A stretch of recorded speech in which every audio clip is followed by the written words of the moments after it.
Chaitan, oh boy. I was writing and I forgot. So now what do we do?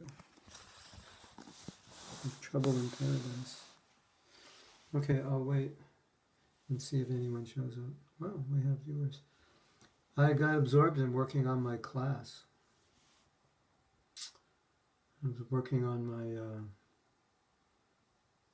forgiveness workshop class, online class, and I have had so little time to work on it that, well, here I am, better late than never, and for you it's late, right? So, let's do something. This is what we're talking about, love. I don't know what part this is.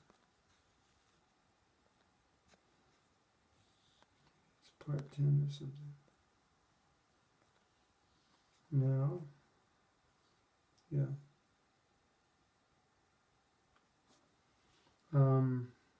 Yes. Okay, don't go away. I have to get my phone because my phone is where I'm reading from. Okay? Stay where you are. Don't move.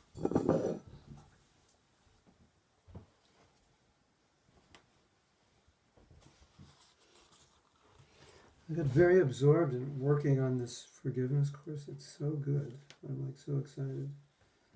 I'm rewriting and editing what I've written. Probably like the 4th time I'm editing it, and this is the final edit.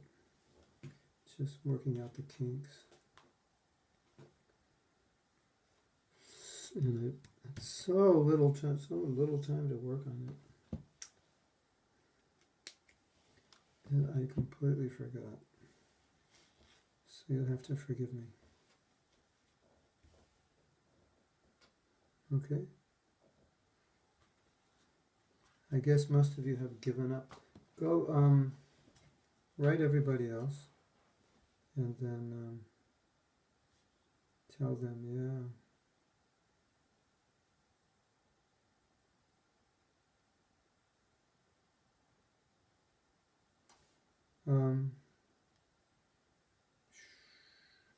All right.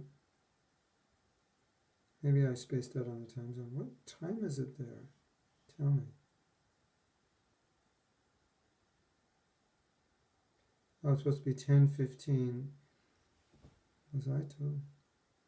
Did Gurnishta tell me 11:15? Or did I space out? It's supposed to be 10:15. Oh, we're really late. Oh my God.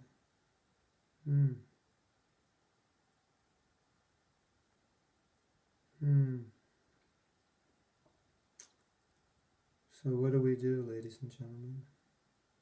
Most of you are asleep, right?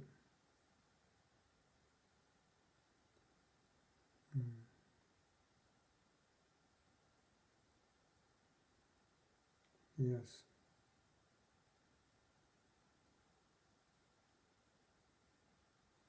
So tell me what to do. Now we're down to 2 viewers. It might be too late for you.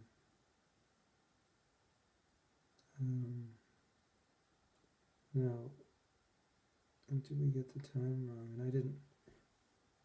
And sometimes I get busy and I space out.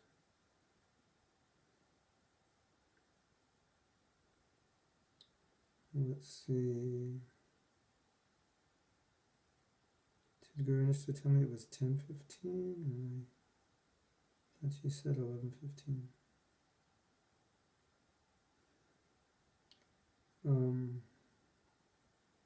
I have to blame it on somebody, right?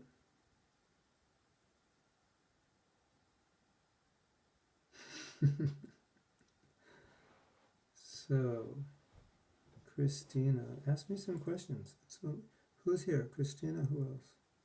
For you, time is okay.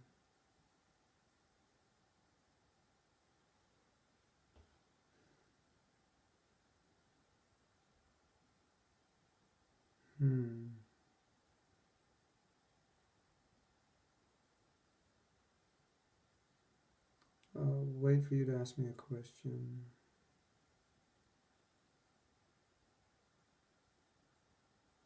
because I actually don't want to, if there's nobody watching, I don't want to give a whole class. I'm trying to find out what time.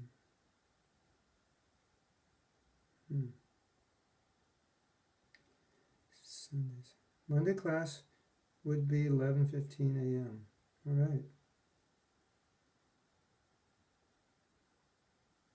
Sundari from Russia. So I was told 11:15 I'm innocent. And now Alana says it's supposed to be oh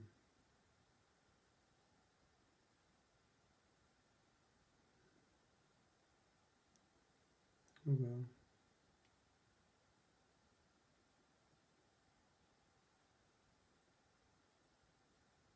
We blew it. It's part of traveling.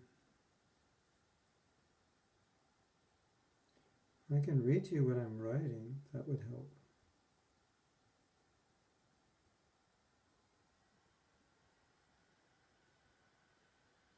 Anyway, should we do that? You interested in what I'm writing?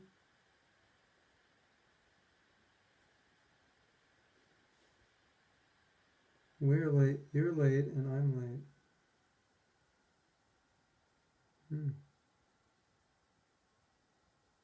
Why don't I read what I'm writing, because that will help me. We can utilize the time. What do you think? Is that a plan? Then if you have any questions, you can ask.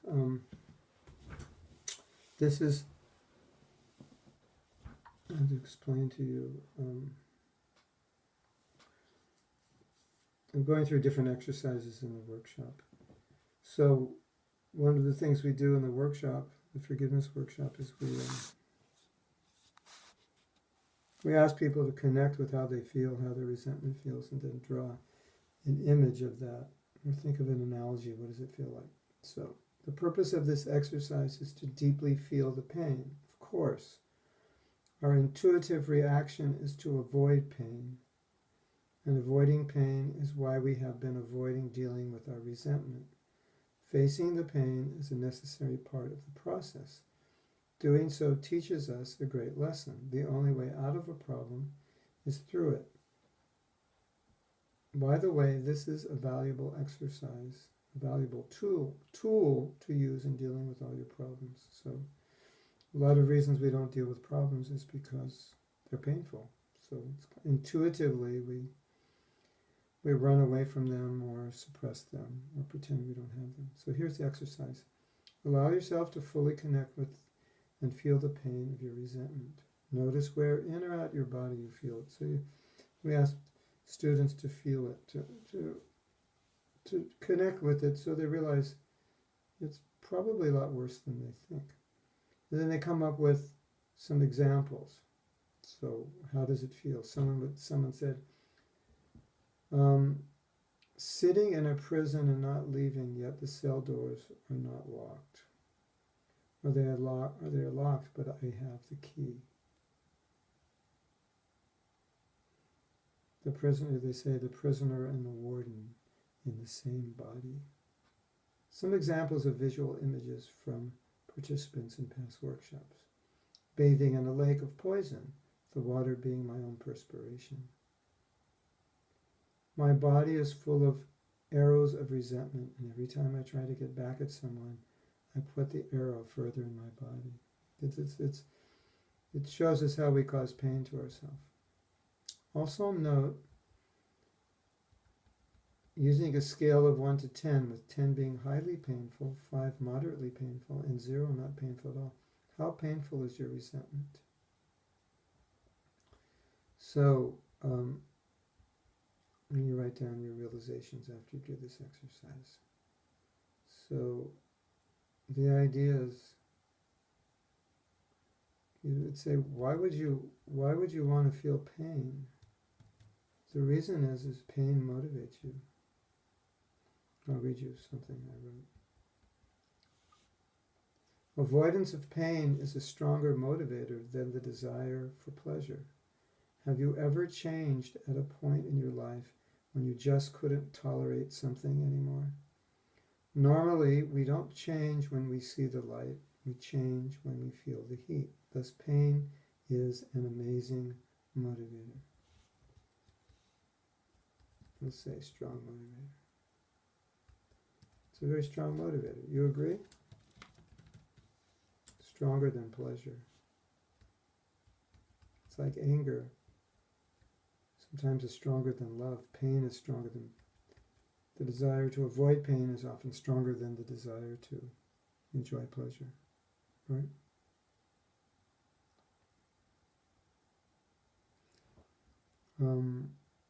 If anybody's on here, well, anyway. Oh well, we missed the fun. We change when we have had enough. When you allow yourself to deeply feel the pain and discomfort of carrying resentment in your heart, it becomes a powerful impetus to let go. Participants in my workshops often say they didn't realize how painful carrying their resentment was until they did the exercise. This exercise of allowing them to feel the pain. So a lot of times we're carrying some very toxic emotions, and they're more painful than we realize.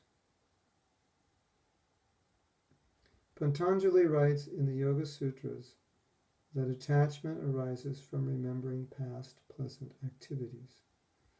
As we remember the pleasure of these activities, we become attached to doing them again. This is also how addiction works.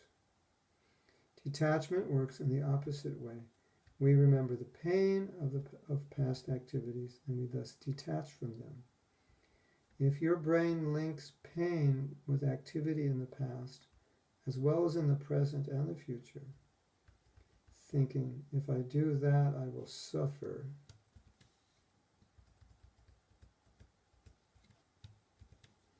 you will give it up, or you will detach from it.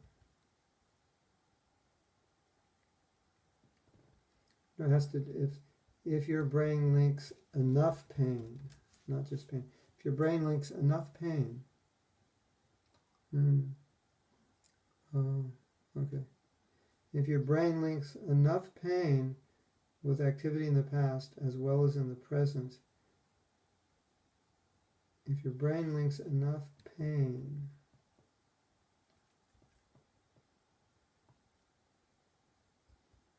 with an activity or thought,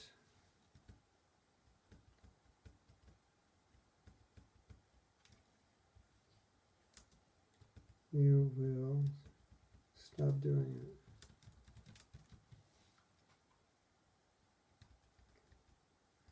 Does that make sense? If your brain links enough pain with an activity or thought,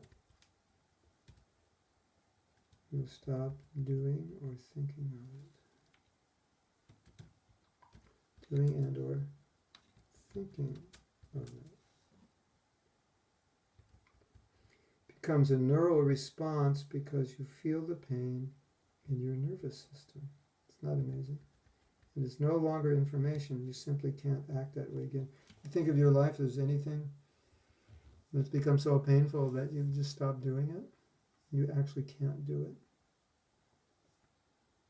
Just give it up. Yeah. If your brain links enough pain with an activity or thought, you will stop doing and or thinking of it.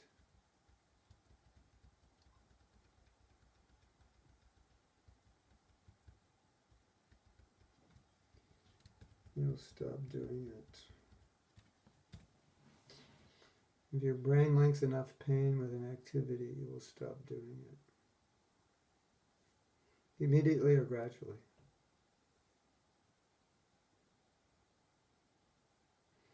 How does that sound?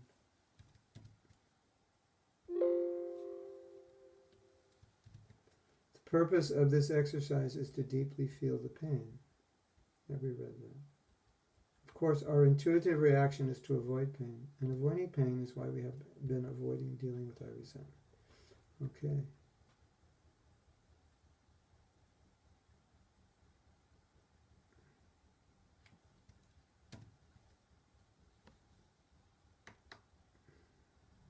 Did you learn anything from that?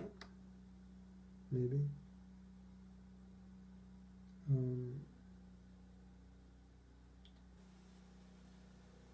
something maybe.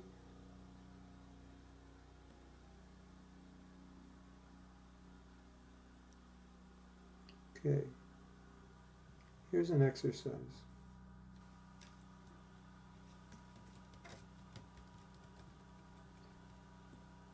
You can do this exercise if you like. This is called forgiving is not always logical. Here's a quote. Forgiveness is giving up the resentment to which you are entitled and offering to the person who hurt you friendlier attitudes to which they're not entitled. We will find it difficult to let go if we look for logical reasons to forgive someone.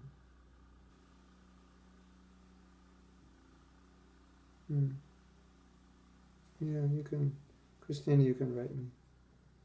Logic dictates that there are many valid reasons to not forgive.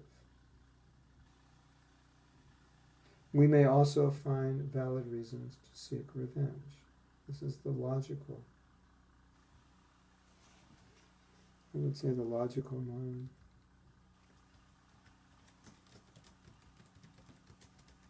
The logical mind dictates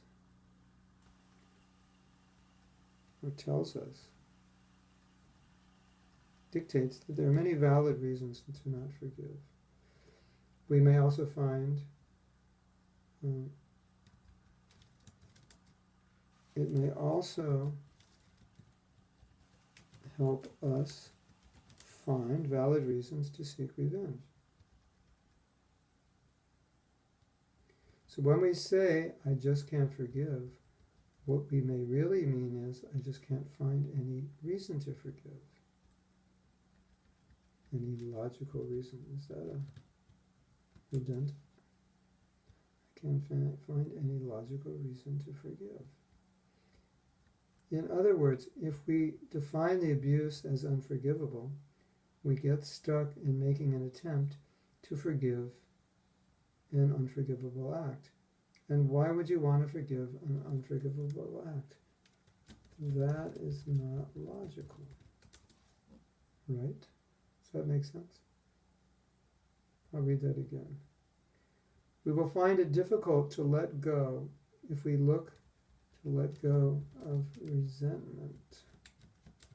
If we look for logical reasons to forgive someone. The logical mind dictates that there are many. The logical mind tells us. Now you know what it's like to write. Always editing. The logical mind tells us there are many valid, quote-unquote, reasons to not forgive. It may also help us find valid reasons. The mind may also help us find valid reasons to seek revenge. So when we say, I just can't forgive, what we may really mean is, I just can't find any logical reasons to forgive. In other words, if we define the abuse as unforgivable, we get stuck in making an attempt to forgive an unforgivable act. We get stuck in an illogical attempt. That's the point. An illogical attempt to forgive an unforgivable act. Why would you want to forgive an unforgivable act? Right? You wouldn't want to. In other words, if we define the abuse as unforgivable, we get stuck in making an illogical attempt.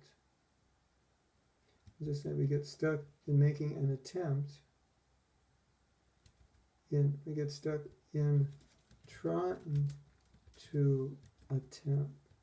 We get stuck in attempting. Isn't this fun? We get stuck in attempting to forgive an unforgivable act. If we define the abuse as unforgivable, then we get stuck in attempting to forgive an unforgivable act. Why would you want to forgive? The logical mind would not want to forgive an unforgivable act, right?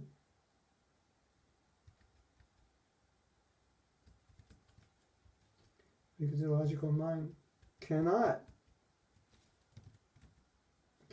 forgive an unforgivable act.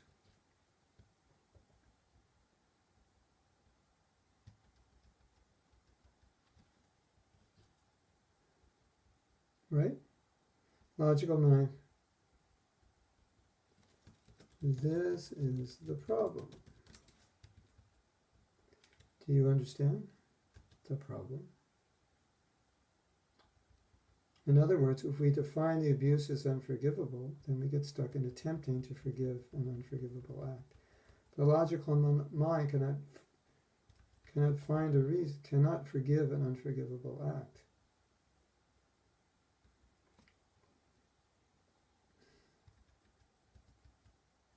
Logical mind won't find a reason to forgive an unforgivable act. It doesn't make sense, does it? Can you find a reason to forgive an unforgivable act?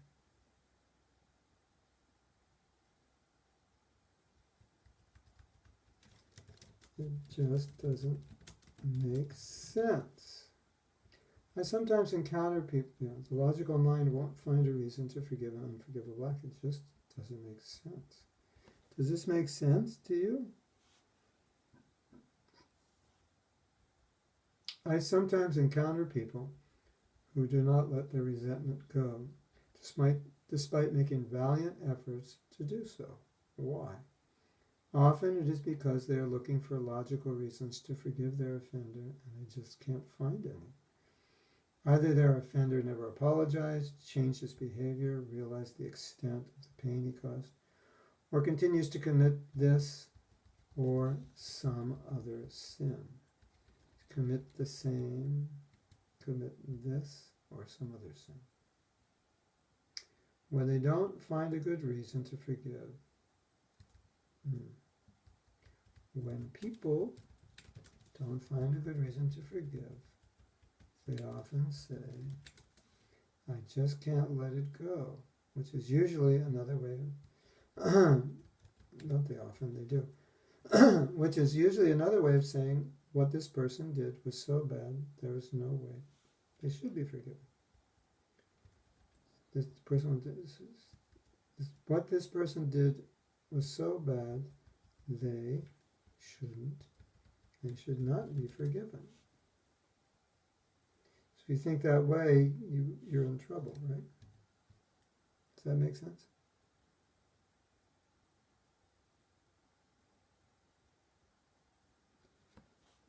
You're angry with your father or son. Does it mean you can't forgive them? It might and it might not. It might just be you're angry.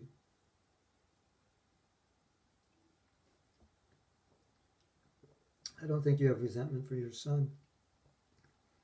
You just get upset with what he does. With your father, I don't know. Are you just getting angry at what he's doing then, or you hold something from the past? Resentment is crossing over from the past to the present. So, if you're always angry, it could be from the past. Resentment means you're just holding on to it all the time. Anger comes and goes.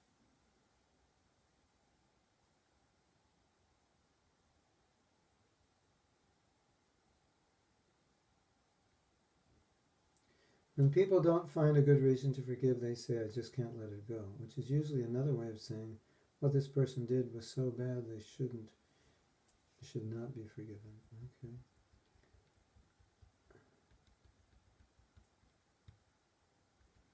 And this makes a lot of sense to the logical mind. And again, this is the problem. I ask people in this predicament, what if God came to you and said, I will remove all your resentment? Would you accept the offer? I ask people in this predicament, what if God came to you and said, I will remove all your resentment? Would you accept the offer? it is a wake-up call for them to realize they're stuck because they don't think their abuser deserves their forgiveness. Their logical mind won't allow them to forgive. Does any abuser really deserve to be forgiven? No. He or she deserves to be punished, but forgiveness is not about what they deserve.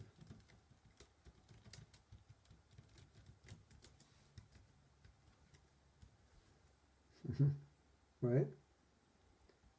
And so I ask you the same question. If God offered to remove all your resentment, would you accept the offer, or would you cling to your resentment as a weapon of retaliation, a means of punishing your abuser, who, after all, deserves to be punished? Yeah. You're not dealing with the resentment, you're just dealing with anger issues, but they're connected. Anger is connected to something deeper. Anger comes as a secondary emotion. There's an emotion under the anger that causes it. So you have to see what that is. And if you can control that emotion, then the anger you won't get angry as much or at all, because the anger follows that emotion. You get angry at your son because he doesn't listen to you, maybe. And so, that need to control him gets frustrated. That, you're losing control. That could be why. You need control. Forgiving defies ordinary logic, but it has a compassionate logic of its own, and therefore acts of forgiveness happen when we transcend our human condition. The story below reveals the logic of compassion, quote unquote, the logic of compassion. Maybe we should title this the logic of... I'm going to change this to the logic of compassion. That is a good title. You like that title? The logic of compassion.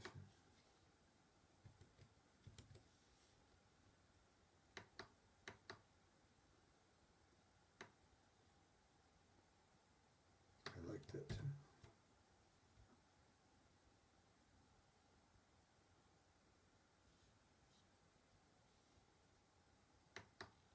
Yeah.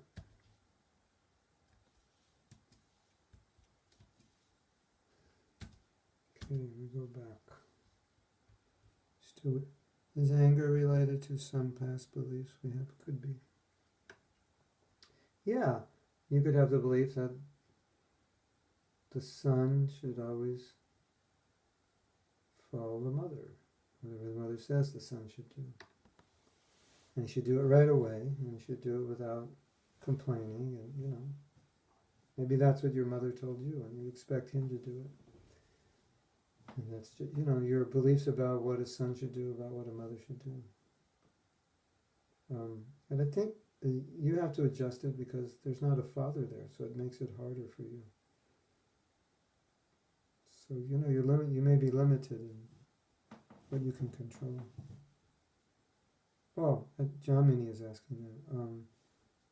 Yeah, to control beliefs, frustrations. For you, probably a lot of frustration, internal frustration that you're not as good as you'd like to be. Your anger is probably against yourself, I would think. Right?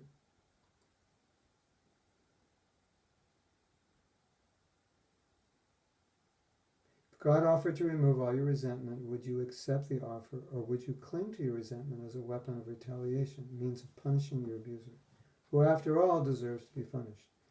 Forgiving defies ordinary logic, but it has a compassionate logic of its own, and therefore acts of forgiveness happen when we transcend our human condition. The story below. So, here's a story that gives an example. Once a mother whose son was killed by a juvenile gang member was granted audience with the killer of her son after the court found the killer guilty. The mother came to vent her anger in hopes of gaining closure. But shortly after being with this so-called tough boy, parenthesis, huddled in a corner with his hands over his face, overcome with intense guilt, shame, and remorse, her motherly affection overcame her. Rather than seeing him as a murderer, she saw him as a helpless, distraught, and hurting child in need of love. She then spontaneously embraced him. So that was an example of a change of heart. You know, it's like it bypassed her logical mind. Logically, she should have been upset. But she saw the boy suffering and her compassion came up. What is more amazing is that in the coming weeks, months, and years, she became his support system. She visited him regularly and developed such a close relationship with him that she eventually adopted him and he moved in with her when she was released from prison. Isn't that amazing? That's almost amazing as the fact that Donald Trump's running for president. That is probably the most amazing thing in the history of the universe, isn't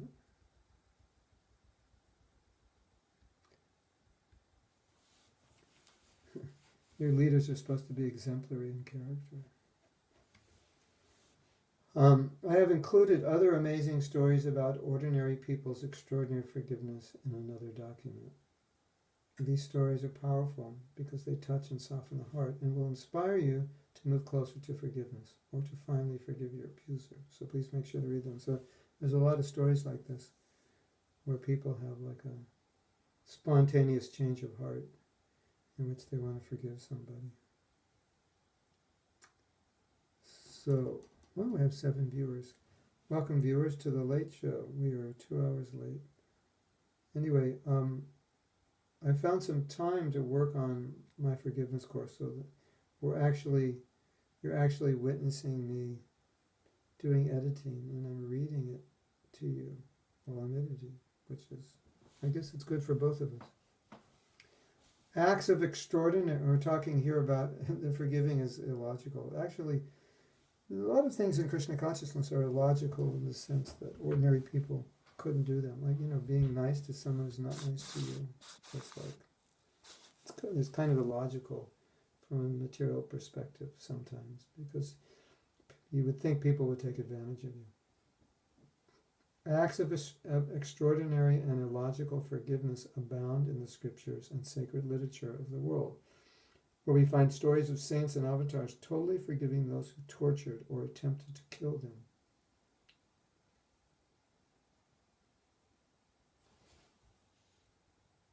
This course is for non-devotees. It's also fine for devotees, but I have to use the language for non-devotees. Natural human instinct would be to retaliate in kind. Natural human instinct is to retaliate in kind. But here we see the exact opposite reaction. Acts of extraordinary and illogical forgiveness abound in the scriptures and sacred literatures of the world, where we find stories of saints and avatars totally forgiving those who tortured or attempted to kill them. Natural human instinct is to retaliate in kind. But here we see the exact opposite reactions. Exact opposite reaction.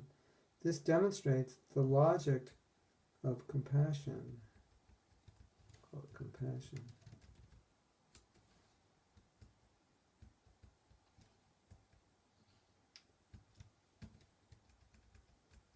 The logic of compassion. It is the nature of these saints to be merciful, and their mercy is not dependent on how they are treated. Being merciful is just who they are, and the reality is that as spiritual beings we can access this higher nature within us and defy ordinary logic. So the point is, we may be conditioned to retaliate, but we have this other side, so you can connect or activate. Now here's a quote from Mark Twain, who's an American writer, quite famous. Forgiveness is the fragrance the violet sheds on the heel that has crushed it. You crush a violet, and then what does it leave?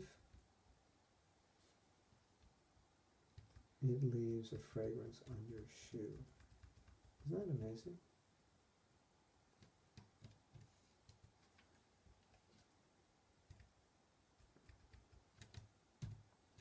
I'm editing as we're going. You know, there's a saying, you can kill two birds with one stone. That's what we're doing now. But devotees don't use that saying because we don't kill birds. Right? So Prabhupada was once told that, well, if we do this, we can kill two birds with one stone. Prabhupada said, I understand your point, but I don't know about the birds. It's like American culture. It's like demoniac. To kill two birds with one stone. So Prabhupada said there's a saying, a man was going to Rath Yatra and he was selling bananas. He was a banana salesman, so he thought, well, I can sell bananas on the way to Rath Yatra. So that's the Krishna conscious version of killing two birds with one stone is, I'll go to Rath Yatra and sell bananas. Our reaction to ill treatment shows us what we are made of. Do we respond with love or hate, understanding or anger? What comes out is only what is inside of us. So here's an exercise. Consider if you have any logical reasons for not forgiving. If so, write them down. That's the exercise we ask our students to do. I think, why am I not forgiving? Is it just logical?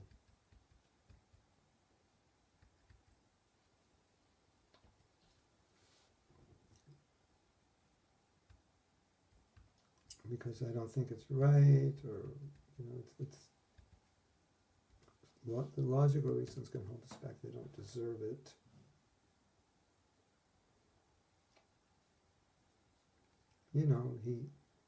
He did something wrong, so why should I forgive him? He wouldn't forgive me. Those are all logical reasons, right?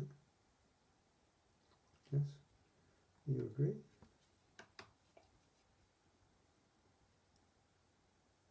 Here's a message from the gods. Are you ready for a message of the gods?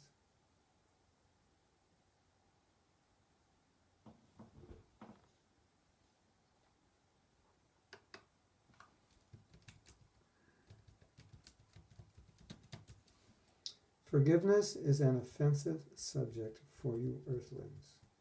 The gods are speaking. It is like a thief that threatens to rob you of your life savings, of injustices, losses, unhealed wounds, grudges, old insults, and betrayals. Why do you save these things? Why does anybody save anything? It is because you find them useful, isn't it? These savings account of all the bad things that have happened or been done to you is used to justify your blame and anger. It also justifies your species' favorite mottos. It wasn't my fault. I was wronged, and you owe me.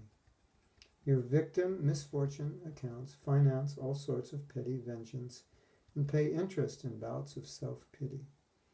Anytime one of you turns into a criminal or a terrorist or some sorrowful psychiatric candidate, it's fairly certain that your victim misfortune account is overflowing. You understand? Whenever one of you grows bright enough to suggest forgiveness, the rest of you team up against him or her. You know they're out to bankrupt you. They threaten all your how I've suffered stories. How cruel you are, they think. How cruel you think they are. Are these personal responsibility activists going to let all your abusers off the hook?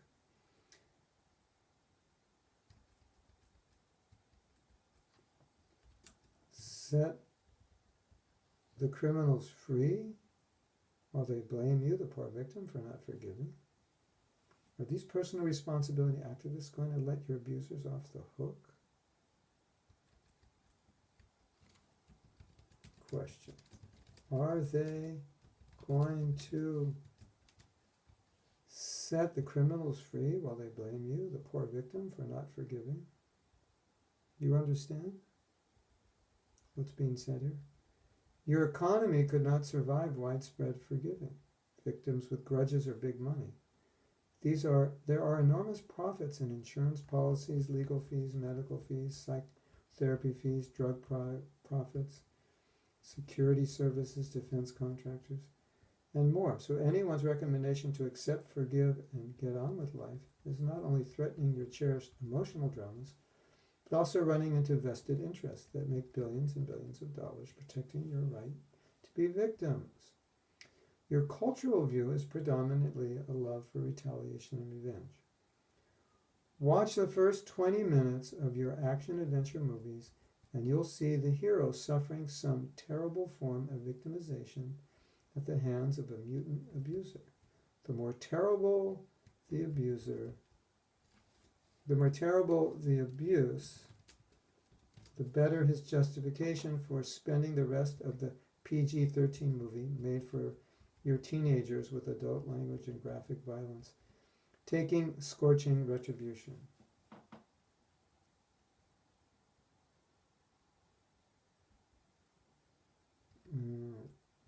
This is the model you offer your offspring. If someone hurts you, you get even. For the adults in charge, there is a preemptive version. Sometimes you have to get even first. Well, we're going to attack because they could attack us. It's true that your courts and laws, as well as your physical resources, restrain most of you from taking the violent actions of your movie heroes. Still, you model your life on the first 20 minutes of the movie, exaggerating the misfortunes of your own life, then attempting to satisfy your desire for retribution in daydreams of mayhem and revenge. It's kind of funny, isn't it? Daydreaming is only partially workable. In addition, most of you periodically let off little bursts of anger.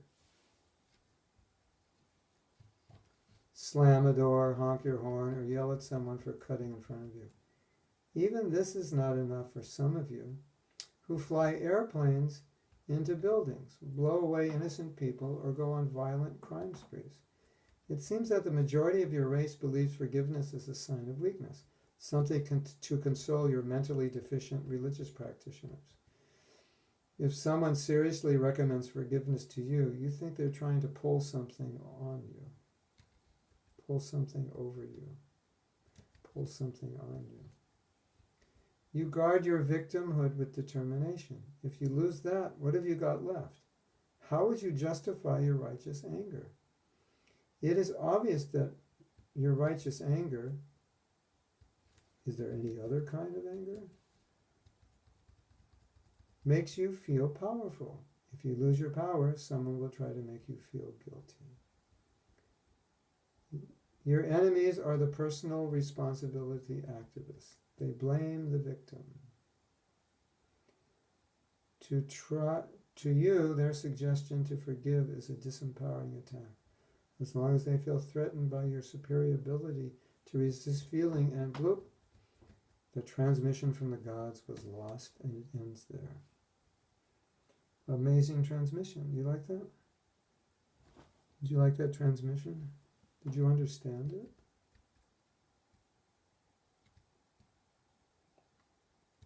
This is entitled Why We Didn't Stay on Earth, a message from the gods. This is why the gods left the earth. Because they saw that the earth is earthlings are becoming selfish. And so they gave up on them. This is a funny story.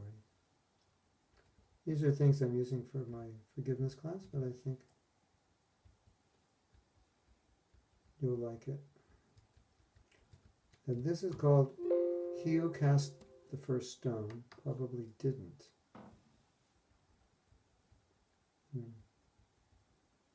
Long before seatbelts or common sense were particularly widespread, My family made annual trips to New York in our 1963 station wagon. Mom and Dad took the front seat, my infant sister sat in my mother's lap, and my brother and I had what we called the way back all to ourselves. Those days, the back seat was pretty far back. In the way back, we'd lounge around doing puzzles, reading comics, and counting license plates. Eventually, we'd fight. When our fight had finally escalated to the point of tears, our mother would turn around to chastise us, and my brother and I would start to plead our cases. Quote, "But he hit me first," one of us would say, to which the other one would inevitably add, "But he hit me harder."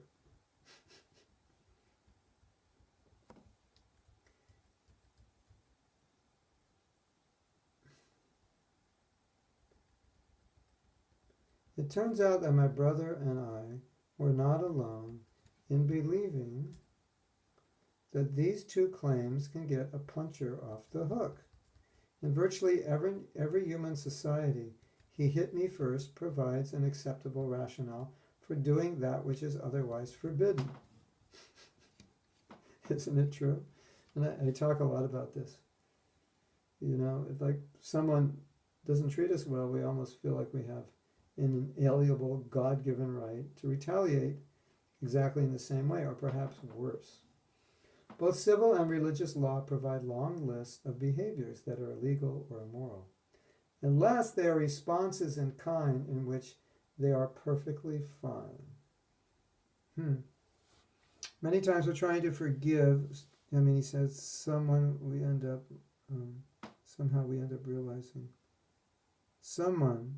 realizing had the choice to respond back with higher consciousness, and many times leaves one with a lot of guilt. How can one deal with it? Don't make the same mistake again. That's how you deal with guilt. Learn from it and don't do it again. Because if you the answer to your question is, if you keep doing the wrong thing, you can't get free from guilt because you'll feel guilty. You are remorseful, you apologize, and you get over it, and you make an internal intention not to do it again. That's how you get over it. After all, it is wrong to punch anyone except a puncher, and our language even has some special words like retaliation and retribution and revenge, whose common prefix is meant to remind us that a punch thrown second is legally and morally different than a punch thrown first. Isn't that interesting? That's why participants in every one of the global intractable conflicts from Ireland to the Middle East offer the even-numberedness of their punches as grounds for exculpation. That's a big word. Even-numberedness. My word doesn't like that word. Let's see what it's... No, this is not in there. Who knows what the word exculpation means? I would be embarrassed if you know it, because I don't know it. In English, it's my first language.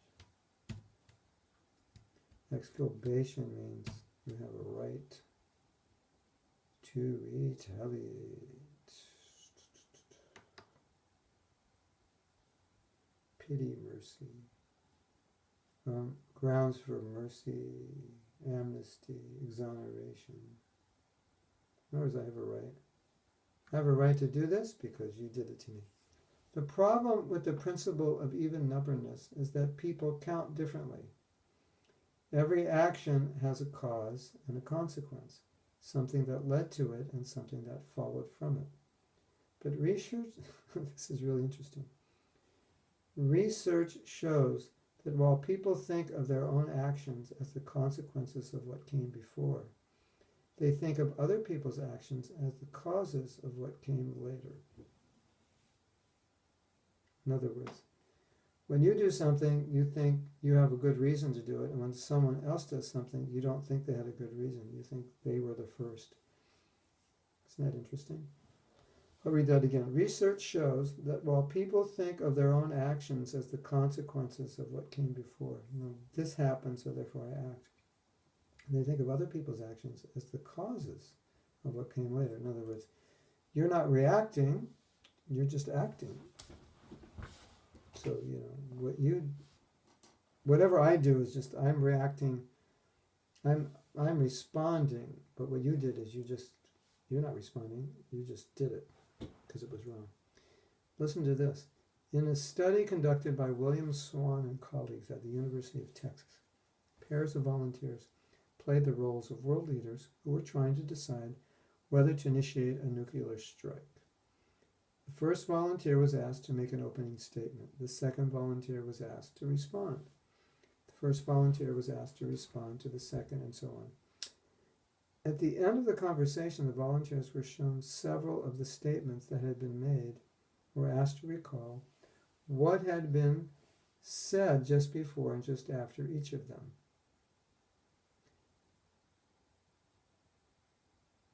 In other words, here's a transcript, and there's some things that were said, either by you or by the other person. So they're asking, can you remember what was said before and after? The results revealed an intriguing asymmetry. When volunteers were shown one of their own statements, they naturally remembered what had led them to say it. But then when they were shown one of their conversation partner statements, they naturally remembered how they responded to it. In other words, volunteers remembered the causes of their own statements and the consequences of their partner's statements. So it's like we tend to validate our own statements. And then we think, well, I'm just responding to my partner's statement.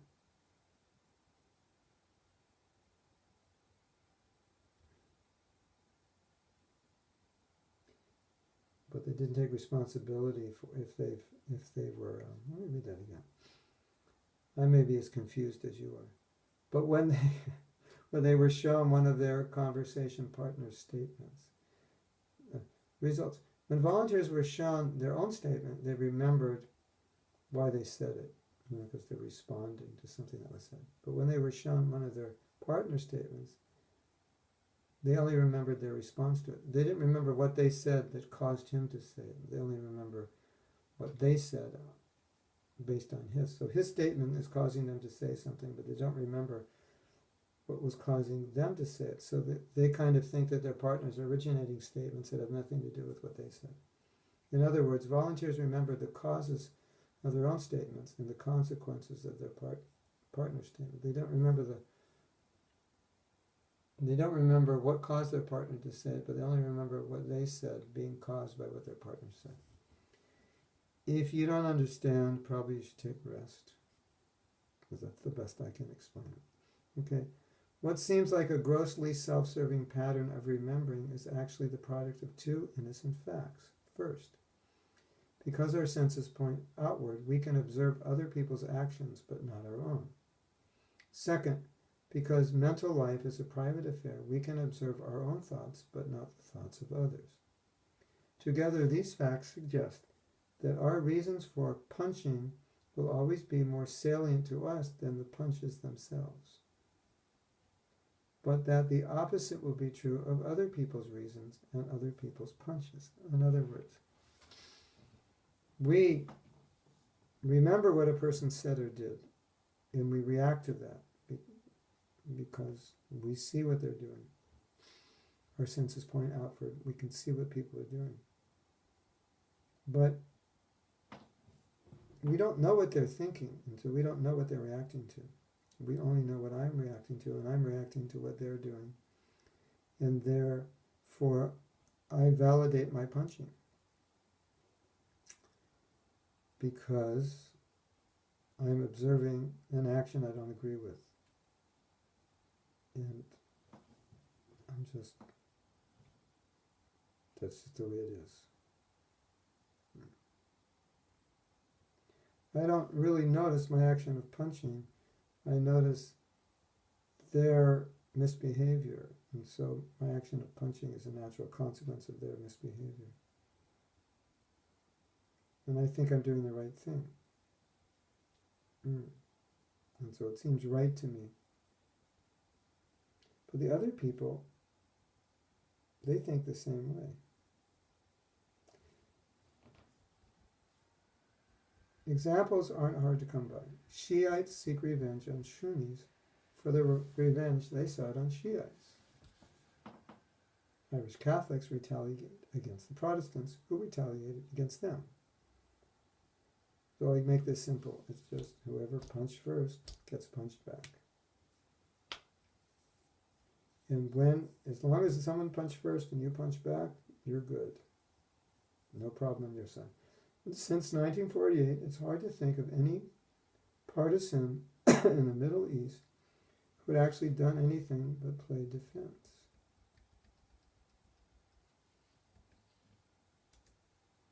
In each of these incidents, people on one side claim that they are merely responding to provocation and dismiss the other side's identical claim as disingenuous spin. So they're both saying that it's just defense, we're just retaliating. But research suggests that these claims reflect genuinely different perceptions of the same bloody conversation. This guy must be from Australia or England. No, it's New York Times. So bloody, I guess the conversation literally becomes bloody. If the first principle of legitimate punching is that punches must be even numbered. In other words, if you punch me, then I get to punch you. The second principle is that an even numbered punch may be no more forceful than the odd numbered punch that preceded it. In other words, if you say it's okay to punch back if you're punched, then you can only punch back as hard as you were punched. Legitimate retribution is meant to restore balance, and thus an eye for an eye is fair. But an eye for an eyelash is not.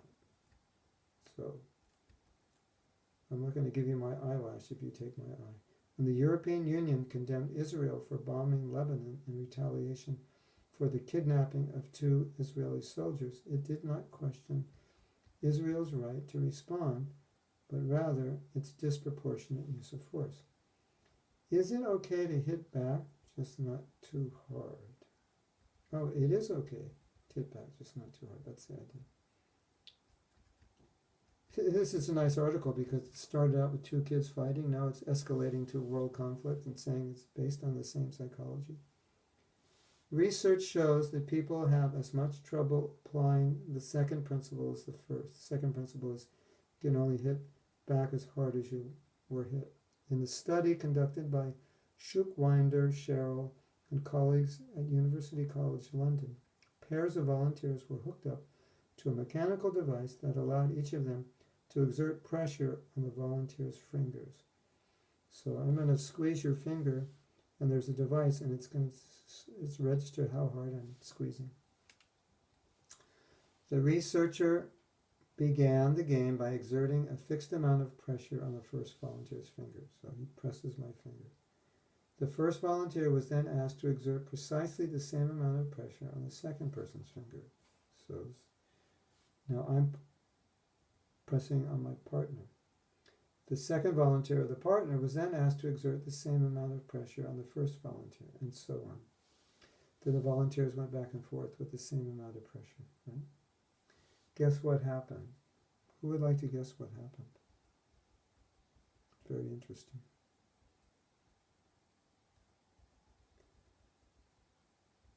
Very interesting. I'm giving you time to guess.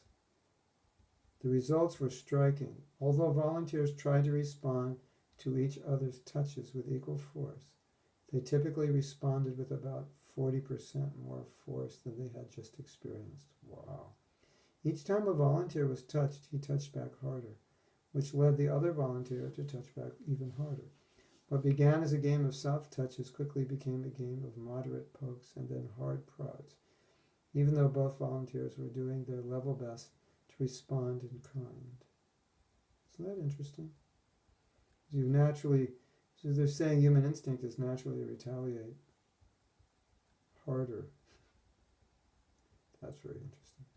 Each volunteer was convinced that he was responding with equal force, and that for some reason the other volunteer was escalating.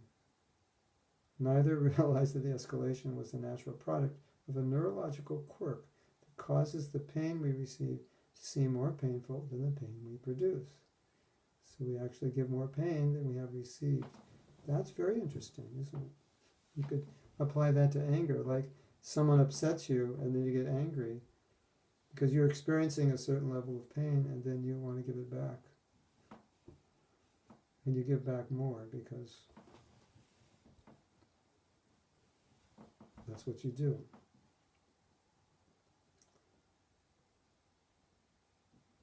Because we feel more hurt than we think we're hurting.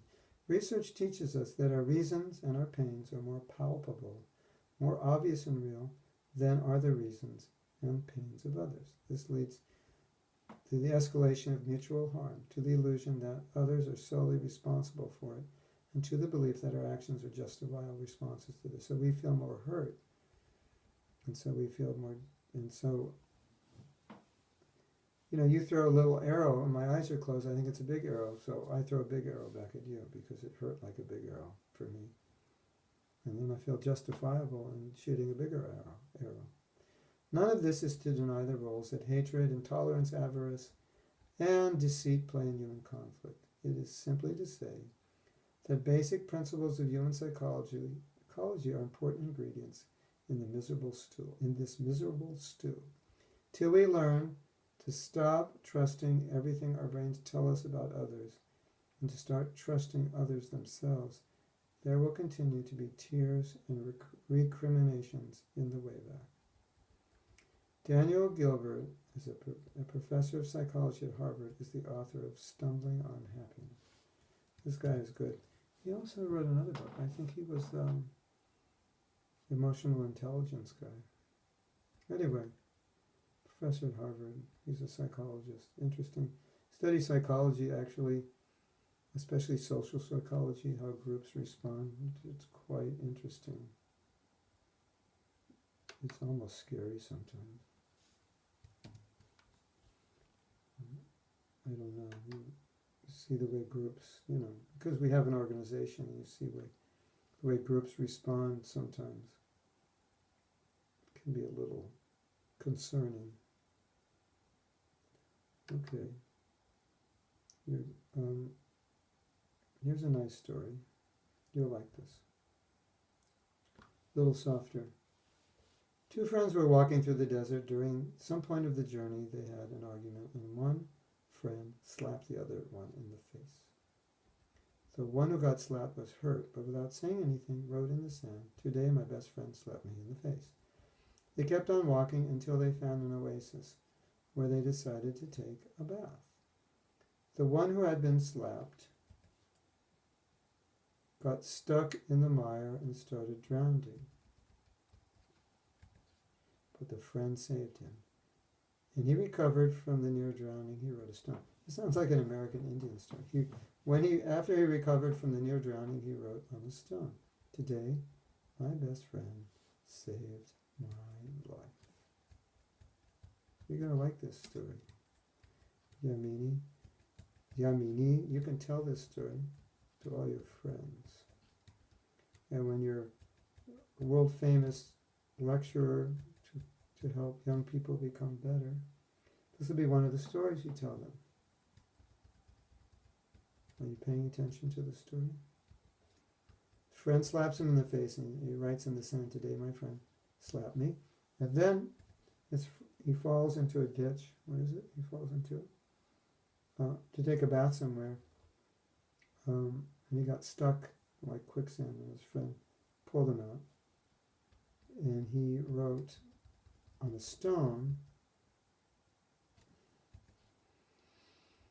"Today my best friend saved my life." The friend who had slapped and saved his best friend asked him, "After I hurt you, you wrote in the sand, and now you write on a stone. Why?" The friend replied, "Pay attention. When someone hurts us, we should write it down in sand, where the winds of forgiveness can erase it."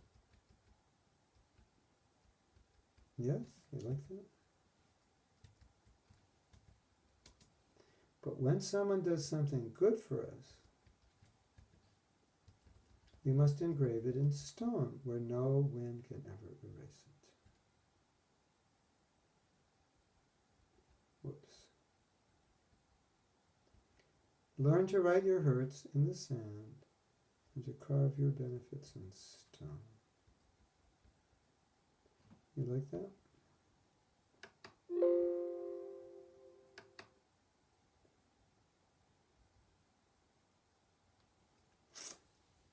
I'm going to read you some stories.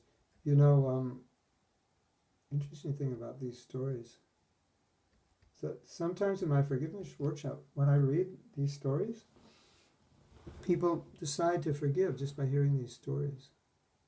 Isn't that interesting? Okay. You may have heard these stories from me before, but I'll read them.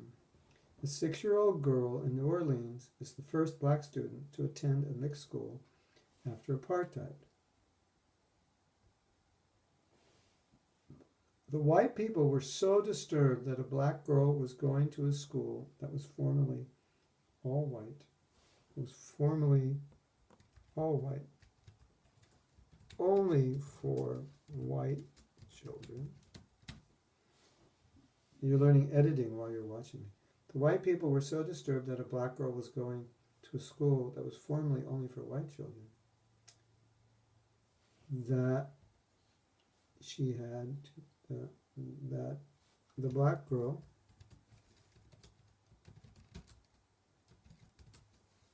had to be escorted by federal marshals. The white people were so disturbed that a black girl was going to a school that was formerly only for white children that the black girl had to be escorted. Escorted means guarded by federal marshals. The white students boycotted the school, and there were mobs of people protesting and screaming at her every day when she went and left school. When she went to mobs of people protesting and screaming at her when she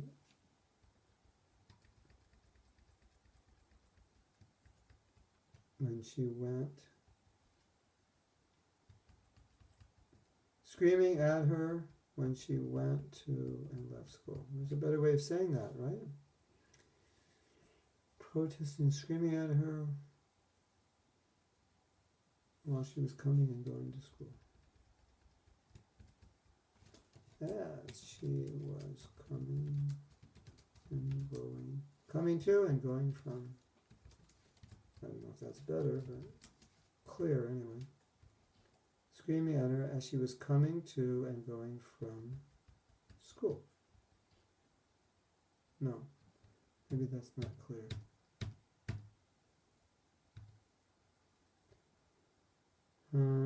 Screaming and protesting at her every day when she went to and left school. That's better.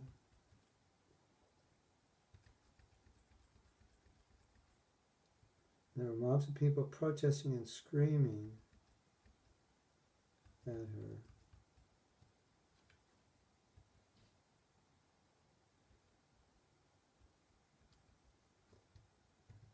every day.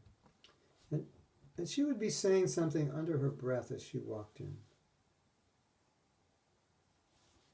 And the federal marshals could hear what this is. The marshals could see her whispering something, and they asked what she was saying.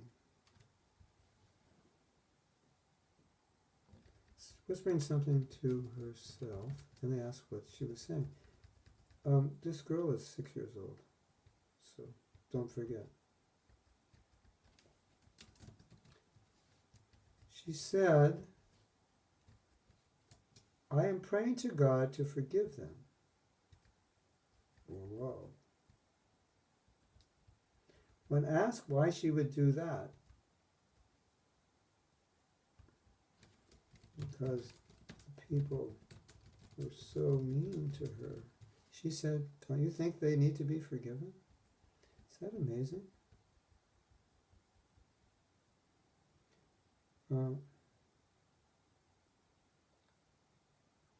Went to and left school. That's better. Yeah, we did it.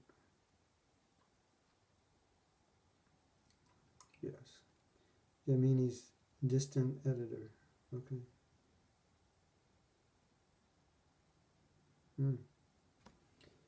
Here's another story. This is called The Young Man and the Girl in the Bar. You know, you might forgive every enemy you ever have just after listening to these stories. A young man was once flirting with a girl in a bar. He began touching her, and this so enraged the girl that she pulled out a knife. Moments later, she had stabbed him to death. True story. She spent the rest of her life in jail, miserably living with the guilt of having killed. Typo. Maybe, Jamini, you need to proofread these. Having killed someone who had a whole life ahead of him. But there was one woman who somehow took compassion on this murder. She regularly visited her in prison to help her deal with her grief. There was one woman who took compassion on the murderer. She regularly visited her in prison to help her deal with her grief and support her in any way she could. That person who helped this girl was a most unlikely candidate for the job.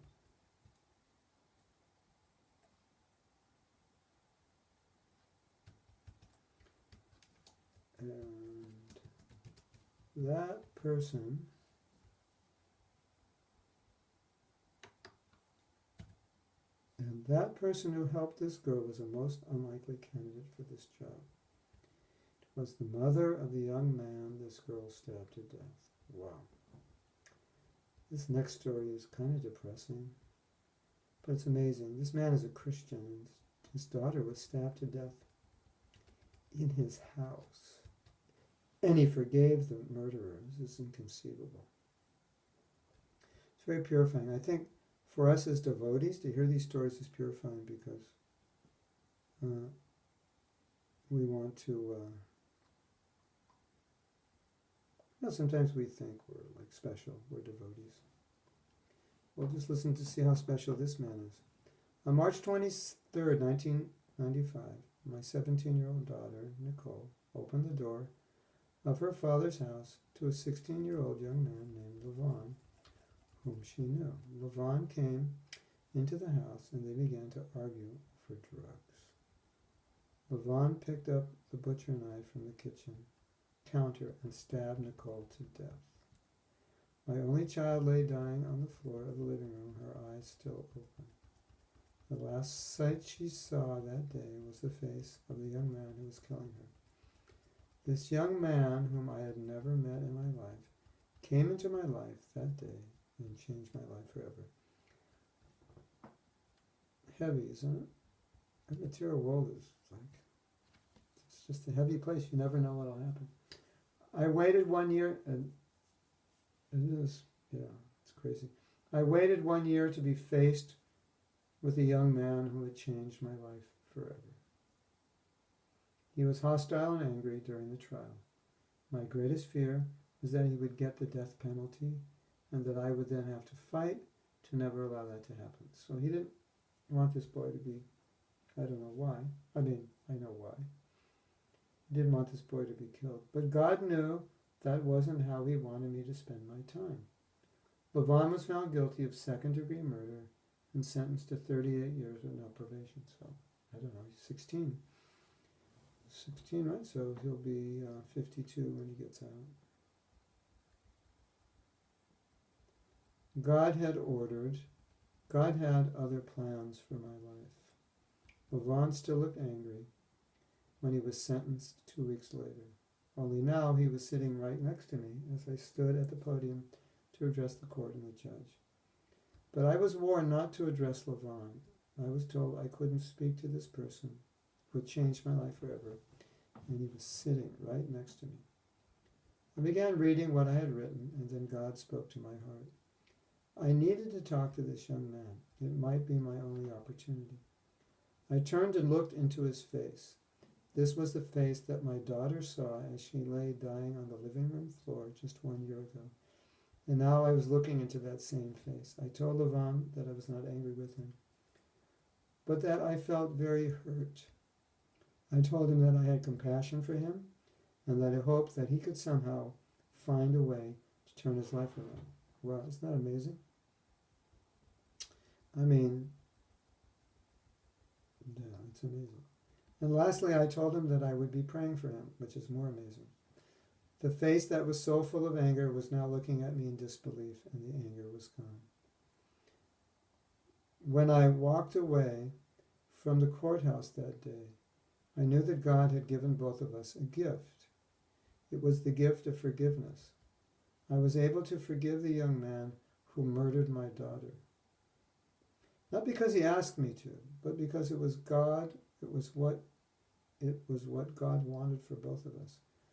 God was never going to be able to use me if I was angry. Forgiveness brings peace, and with that peace comes overwhelming joy. The joy of knowing that God will forgive me just as I have forgiven. So that's a very Christian perspective. So he really imbibed that. Forgiveness is big in Christianity. He really imbibed that mood. You like these stories? Kind of nice, aren't they? Sometimes stories bring out emotion. And forgiveness it happens more on an emotional than a logical level.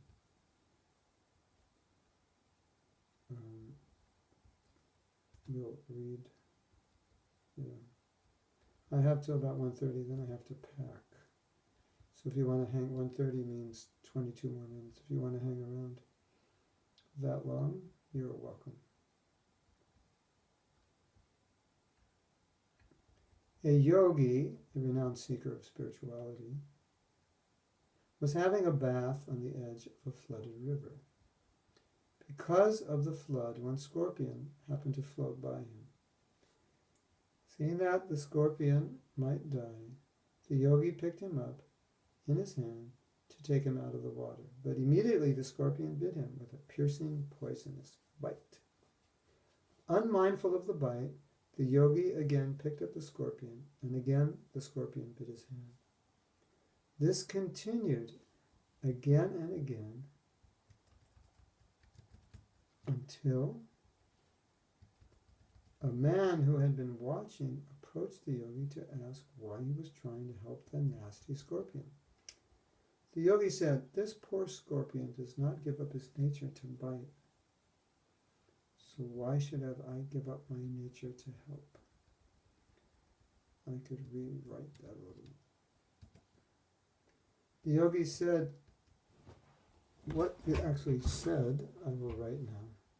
He said, "I have learned a great lesson from the scorpion." You all know the lesson because I've told this story. Even though I am trying to help the scorpion, he continues to bite me. This is because it is his nature to bite, even if someone is trying to help him. Yes? Yes, that other story is unbelievable. So I thought it is my nature. So I thought if the scorpion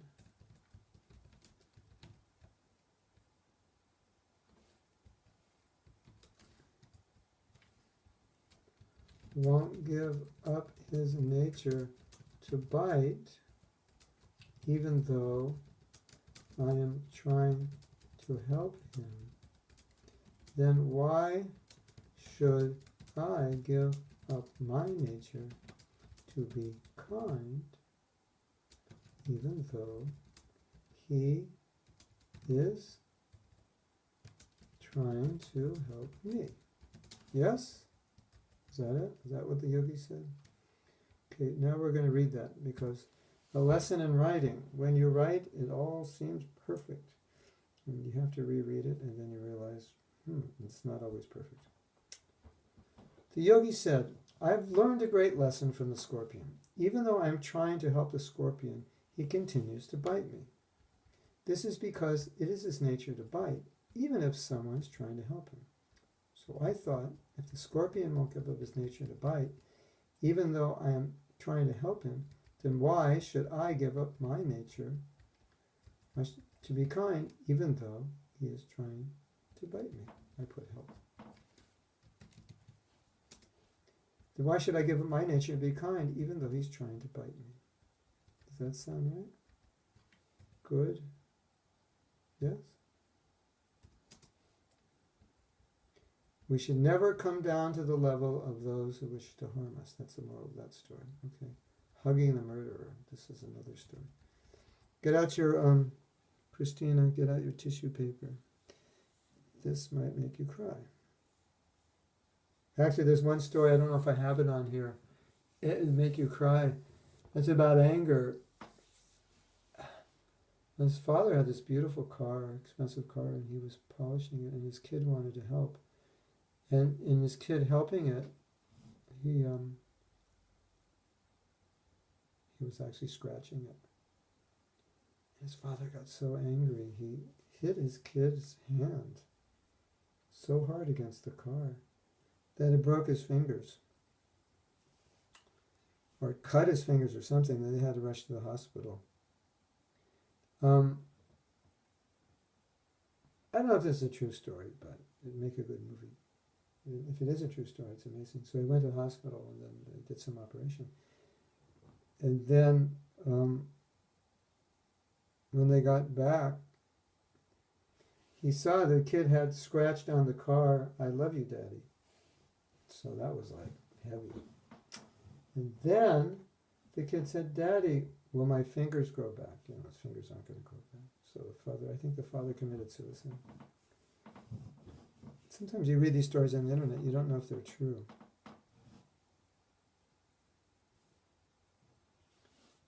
So that story is true. That's like we're reading the Bhagavatam last few days, the Daksha Jagya, and it's all about what happens when you become angry. Okay. Yamini says, is it him or is it he? Okay, let's read it again. The yogi said, I have learned a great lesson from the scorpion. Even though I'm trying to help the scorpion, he continues to bite me. This is because it is his nature to bite, even if someone is trying to help him, not help he.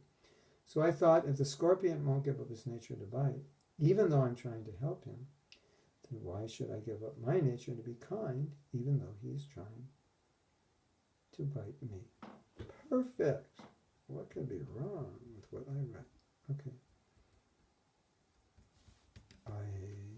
We were talking this morning about making mistakes, admitting the mistakes we make, how important that is. Whoops. Hold on a second.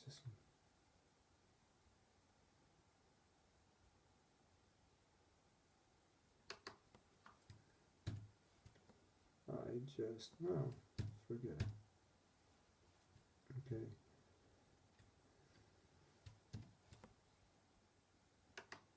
It's a lot of work developing this course is kind of like writing a book. I recently read the testimony of a mother who experienced spontaneous movement of forgiveness in a most unlikely circumstance. Her 20-year-old son had been beaten to death in a street fight. Wow, that's heavy, isn't it? Yes? Is that heavy?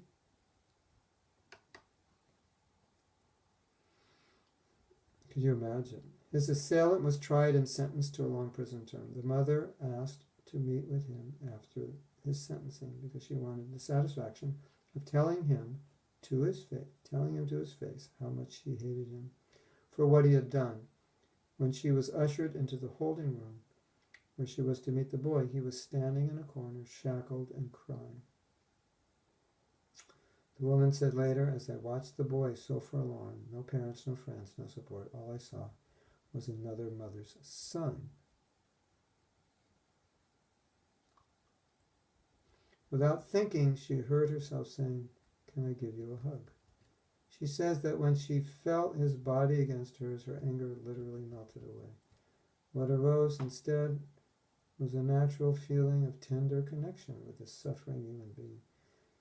That amazing story speaks to what forgiveness really is, a spontaneous and natural rush of peaceful letting go, even of tenderness. This woman has no idea where her ability to forgive her son's killer came from. She says she couldn't have ever imagined ever coming close to having such a feeling. She treasures the peace it gave her. The reason we have these stories is because I wrote an article about the logic of compassion. The logic of compassion is not logical from the mind, it's from the heart. She called it a gift of God. I'd call it an opening of the soul. The point is, heartfelt forgiveness. The point is that heartfelt forgiveness, the natural spontaneous opening to someone who's hurt you, is not something that the ego can make happen. The separatist, culturally conditioned ego self, formed by thousands of years of judgment and vengeance, demands punishment as the price of forgiveness. When your heart forgives, it is a step beyond the ego to grasp your innate kinship, even your identity with another person. Okay, you like that one? These are good stories. Stories, like I was saying, stories have this amazingly powerful effect on us. This is a nice one. You'll like this. Now, these are, you could say these are seemingly, just mundane stories. They're not Bhagavatam. And this course was designed for non-devotees, so I pull in principles that you could support in Shastra and from everyday life and other teachings, but it's all to bring people in. And then we support these principles in other places in the course. So we're trying to reach out to a very broad audience who may not be so religious. So we want to relate to them. This is called the law of the garbage truck. One day I hopped in a taxi and we took off for the airport. We were driving in the right lane when suddenly a black car jumped out of a parking space right in front of us. My taxi driver slammed on his brakes, skidded, and missed the other car by just inches. The driver of the car whipped his head around and started yelling at us. My taxi driver just smiled and waved at the guy, and he was really friendly. So I asked, "Why did you just do that? The guy almost ruined your car and sent us to the hospital." This is when my taxi driver taught me what I now call the law of the garbage truck. He explained that many people are like garbage trucks. They run around full of garbage, full of frustration, full of anger, and full of disappointment. As their garbage piles up, they need a place to dump it, and sometimes they'll dump it on you. Don't take it personally. Just smile, wave, wish them well, and move on. Don't take their garbage and spread it to other people at work, at home, or on the streets. The bottom line is that successful people do not let garbage trucks take over their day. That's a good one. Life's too short to wake up in the morning with regrets. So, love the people who treat you right, pray for the ones who don't. Life is 10% what happens to you, 90% how you respond. Have a garbage-free day. You like that one? I know you like it. It's a good story. There's another one called Two Wolves. You probably heard this, I think. We first heard this from Bhakti Tirtha Maharaj. This is old American Indian story. One evening, an old Cherokee is a race of Indians, told his grandson about a battle that goes on inside people. He said, "My son, the battle is between two wolves inside us all. One is evil. It is anger, envy, jealousy, sorrow, regret, greed, arrogance, self-pity, guilt, resentment, inferiority, lies, false pride, superiority, and ego. The other is good. It is joy, peace, love, hope, serenity, humility, kindness, benevolence, empathy, generosity, truth, compassion, and faith. All the qualities that Yamini has. The grandson thought about it for a minute and then asked his grandfather, which wolf wins? The old Cherokee simply replied, the one you feed. So, it's like we have our conditioned nature and we have our spiritual nature. And through sadhana and devotional service, then your conditioned nature is overcome and your spiritual nature is strengthened. That's the idea. Love people, not things. Oh, there's the story of the car. Oh my God. Get your tissues out for this. I think this story is true.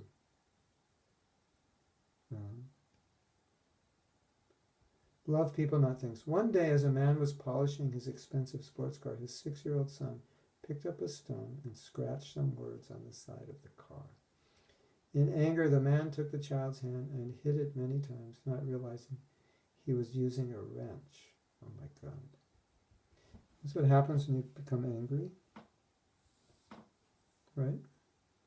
The child was taken to the hospital but lost all his fingers due to multiple fractures. After the surgery, when the child saw his father, he asked with painful eyes, Dad, when will my fingers grow back? The man was so hurt and speechless that he went back to his car and kicked it hard many times. Devastated by his own actions and sitting in front of that car, he looked at the scratch his child had written. Love you, Dad. He couldn't take it. He committed suicide. Anger and love have no limits. Choose love.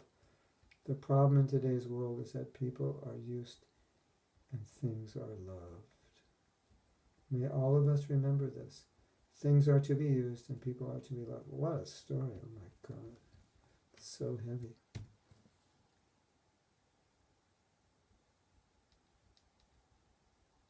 Wow. Love your car so much. You would do that to a kid. Wow. When Prabhupada says how Krishna consciousness is the solution to all the problems. Devotees aren't perfect, but,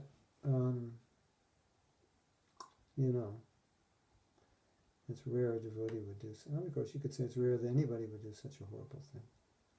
But I think it's more rare that someone's actually spiritually advanced would even come close to such things. All right. Heavy stories, huh? Okay. So we're going to continue with this editing, if that's okay. Well, we only have a few minutes. Any exercise? Yeah, I do. They're in the full course. One becomes angry. I've talked a lot about how to deal with anger. When you become angry, it's too late. It's kind of like saying, I want to be vegetarian, but when the hamburger's in my mouth, how do I control myself? So that question of asking about anger is like that. How do I, I get angry and I'm burning up and I'm going to burst out. How do I control myself? I think in many cases that's too late. So I want to be vegetarian. How do I control myself when the hamburger is in my mouth? Well, how did you get to the point where you put it in your mouth in the first place? If you want to be vegetarian, you must not know enough about or not have enough good reasons to be vegetarian if you got the hamburger in your mouth. So it's the same thing with anger. You're at this point where you're allowing yourself to become angry. Yeah. Isn't that crazy?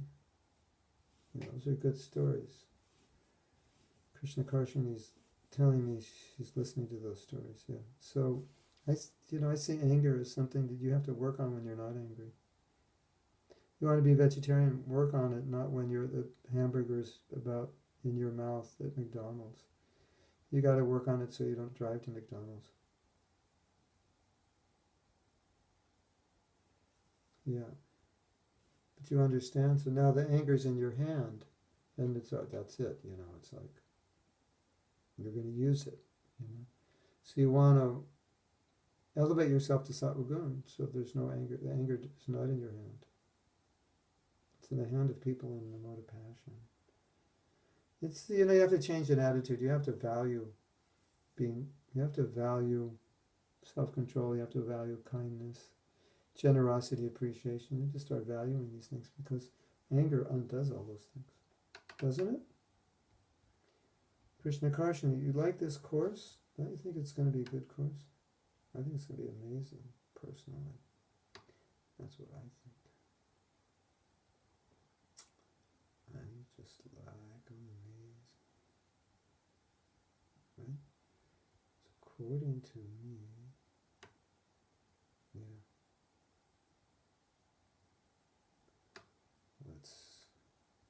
I have to see what's left.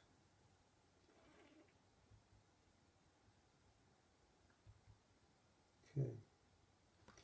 Here are some costs. This is what you pay for not forgiving. Poor health, stress, anxiety, mental disturbance, unhappiness, emotional pain, emotional instability, disturbed meditation practice, disturbed relationships, lack of internal peace and balance, not being in full control of my life, not living my values, living in the past, not living life fully weakens my spiritual connection.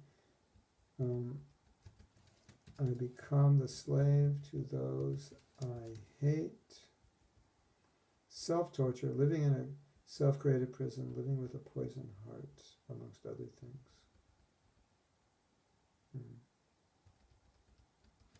Call this some of the costs of not forgiving.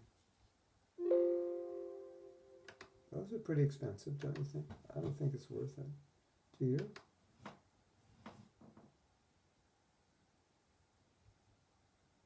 Let's look at the benefits.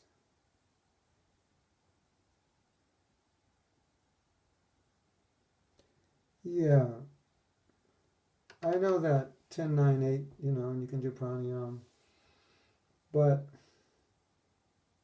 I think we have to learn to be more detached from our emotions, so we don't have to come to the point of 10, 9, 8, that we're just, you know, we're very much situated in our position as a devotee, and we have more control of it. I mean, maybe for some of us it's more difficult. 10, 9, 8 is better than nothing.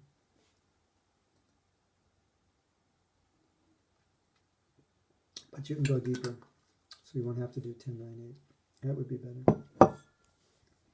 Here are the benefits of not forgiving. I get excuses for failing. I get to blame others for my karma, misbehavior. I get to blame others for my misfortune. I get to remain in ignorance. I can leverage a false sense of power over my abuser. I don't have to take responsibility for my feelings. I protect myself from further pain. I gain control over my abuser. You don't, but you think you do. I'm going to put that in quotes. I can pretend I had absolutely nothing to do with what happened. I have a reason for being unhappy. I don't have to trust. I get to look good. I get to be right. I can sublimate issues that I should be working on. I can avoid acknowledging the cause of the problem. I can feel like a hero. I can play the victim, martyr. I can get a false sense of security. I don't have to own my story. I have an excuse for not living my values. I have a reason to not be as successful as I could be. I have a reason to be angry. Whoa. Yeah. This course is going to be so good. Well, you can actually, once this course goes online, we're going to do a teacher training. You can learn how to teach it if you want. So, let's see. We have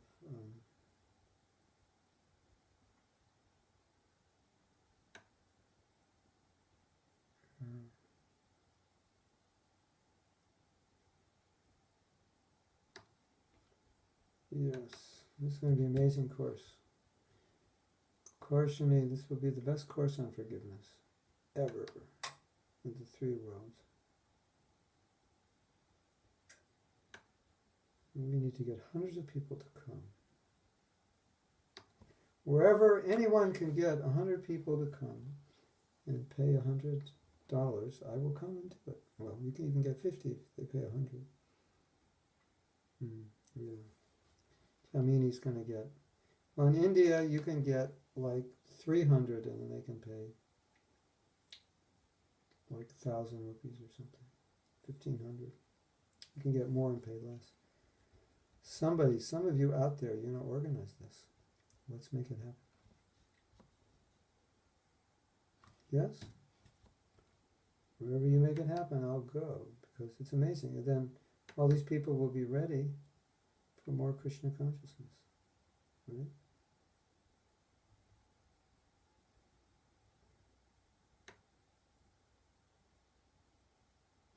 You can do it, set your mind to it. Okay.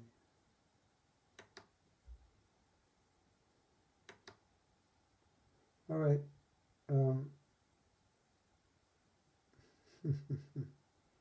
Yeah, it's my new plan. I go anywhere where you can get, 100 people to pay $50, 200 to pay 25, 50 to pay 100. I'll go anywhere. I can't afford not to. And that will give you impetus to get all those people. And when the people take the course, then they'll think, wow, this was worth 10 times more. This was a deal, right?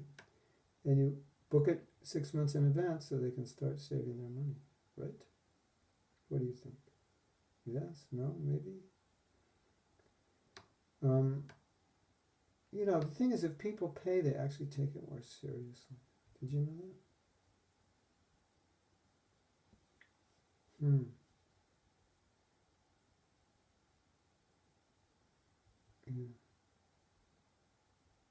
Yeah.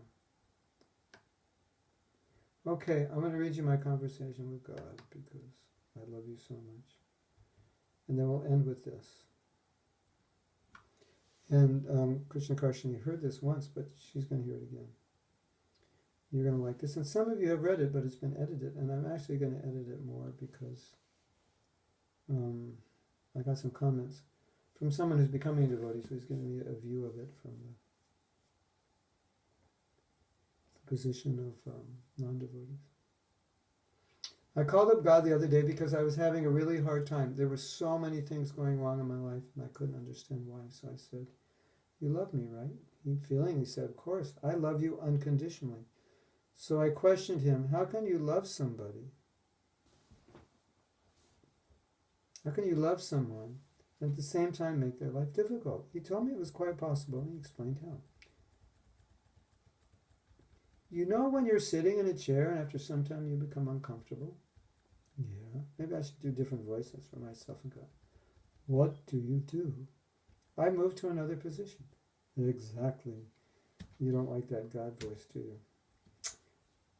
Okay, maybe it has to be sweeter. Exactly. So, when I see you need to get out of your present position and move to a better place, I make your life a little uncomfortable. When I do this, you start asking why this is happening, and then you call me up. Yes, true. So the point is that if everything were going perfectly well, would you have called me up?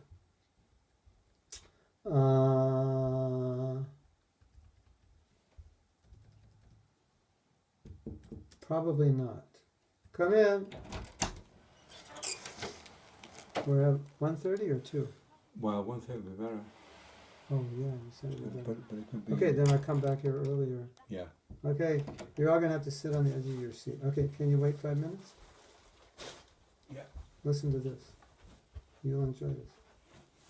You can make a drama out of this. I mean, I do tend to turn more towards you when things are bad. But is there a point where the suffering ends? Oh, sure. Suffering stops when you learn your lessons. Of course, you could also learn your lessons without suffering. Like do what I say. It's my conversation. Be one chapter of my book. What do you mean? There are many sacred books and enlightened people. You could follow their teachings, but you don't seem to do that enough. So that's why I need to give you a little push. But the pushing hurts sometimes, and doesn't feel like, and it doesn't feel like love. It is love because it helps you. Anyway, you are the one creating the problems for yourself, not me. Are you saying I have learned to become an expert at self-inflicted mental and emotional torture? As I said in the Gita, the mind can be the greatest friend or the greatest of enemies, especially my mind. But will I ever learn all the lessons? You will. It's just a question of how much more suffering you will endure until you understand what I need to teach you. You can learn now, or it may take lifetimes. Depends on you. So what happens when I learn all my lessons? Do I graduate to something better? Yes. You won't come back in another physical incarnation because there will be nothing more for you to learn. And I go to some kind of heaven, nirvana, or afterlife of bliss? Yes. But first understand, misspelled, that by your own doings you're creating your own heaven or hell right here. How so? Don't you feel bad when you think or act in the wrong way? Don't you suffer on some level, physically, either physically, emotionally, or spiritually, when you do something wrong? All the time. But you could also act in ways that don't create suffering. Yes, sometimes I do act from a higher consciousness after hitting a dead end. That's because we learn, grow, and change through difficulties. Yeah. They say you don't change when you see the light, you change when you feel the heat. Is that funny? It's not funny. It's American, isn't it? It's not funny to you. I've never heard it before. I'd probably think about it and think it sounded cool. Maybe not funny, but it sounds... I'll put in there. It's kind of funny. Life's difficulties do carry invaluable lessons.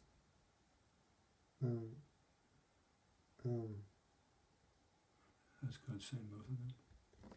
That's what I said. I have to say that. Yeah, they say you don't change when you see the light, you change when you feel the heat. Life's difficulties do carry invaluable lessons. Yes, you need to choose to learn the lessons. So choosing is really the key. My gift to you is the freedom to choose, and the gift you give yourself is to choose the right thing. That's nice. But wouldn't it have been better if you didn't give me the independence to choose the wrong thing? Then I couldn't mess up. No, you really wouldn't be able to live without your freedom. You'd actually go crazy. And anyway, if I forced you to love me, that wouldn't be love. How so? Because unless you choose not to love, how can it really be love? Would you want a woman for a wife that only married you because you forced her at gunpoint? Okay, that makes sense. You let us do what we want in hopes that we will eventually come to the point of realizing that pain is a sign we're doing something wrong and that continuing to act this way doesn't work. Yeah, exactly. Think of the people that have hurt you or caused you some misery and consider whether you have learned anything from them. Okay. I guess if I think about it long enough, I could learn something from all of them. Those who hurt you were actually some of your best teachers, but you probably called them some pretty nasty names.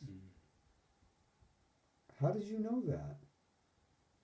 Did you forget that I know everything?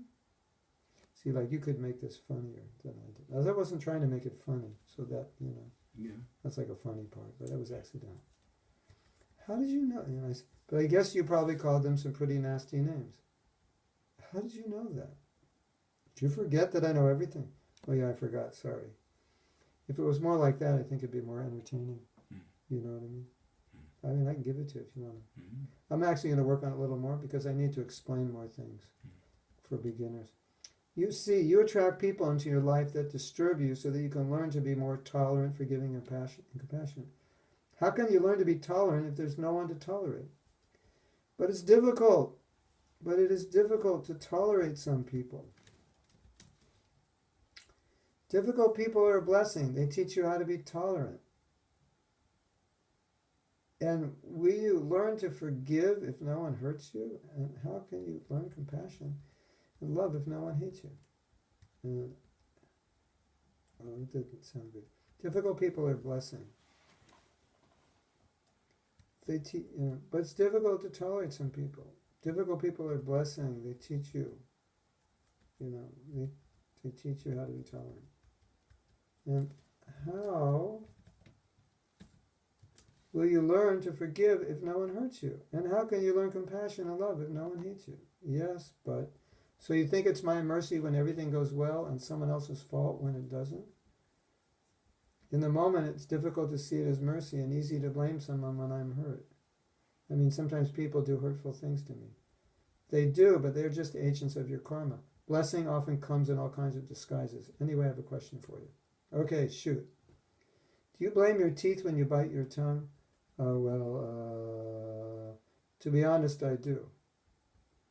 Exactly. We're always looking for someone or something to blame, always looking to make an excuse. Be a good play, huh? So you're saying that if I'm so perfect, if I had nothing more to learn, I wouldn't have taken another physical body in the first place, right? Right. And you're just trying to help me learn what's left for me to learn, what I need to learn to become better or more pure, or maybe even enlightened. Yes, that's it. Your offender brings you valuable lessons. Lessons I need to teach you. How about that? Better? Lessons I need to teach you. So I just have to see that they are not offenders, they're really lesson carriers. Exactly. Isn't it strange that you honor me and great saints and the scriptures of the world for bringing you the gift of the lesson that life is suffering and we need to be detached to deal with this? Why is it strange? It's strange because at the same time you blame your offender when he or she brings you this very same gift, the very same gift to your door, that life is suffering and we need to be detached. Is that clear? In the form of actual suffering. Is that better? It's strange because at the same time you blame your offender when he or she brings you the very same brings the very same gift to your door in the form of actual suffering.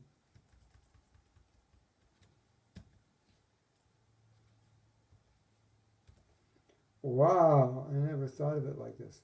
Does it make sense that you bow to me, the saints and the sacred teachings, and then blame the person who's teaching you the very same lessons in real life? I guess it's a huge paradox. It is. It's better you think that all things work to help you, and there's really no one to blame and no one to forgive. No one to forgive? Wow, really? Yes, every abuser is your teacher. Thank them for the lessons they have brought you. And if you haven't learned the lesson yet, contemplate what I'm trying to teach you through them. When you discover the lesson, you can thank me for the wisdom. Thank you, God. You're welcome. Please share this conversation. Everyone needs to hear it. John. Okay, everyone. It's time to go. Nice talking to you. And Krishna's arrangement, I could work on this. Yeah, we graduate into something better. Okay. Srila Prabhupada ki jai. Go Premanandi Hari Hari.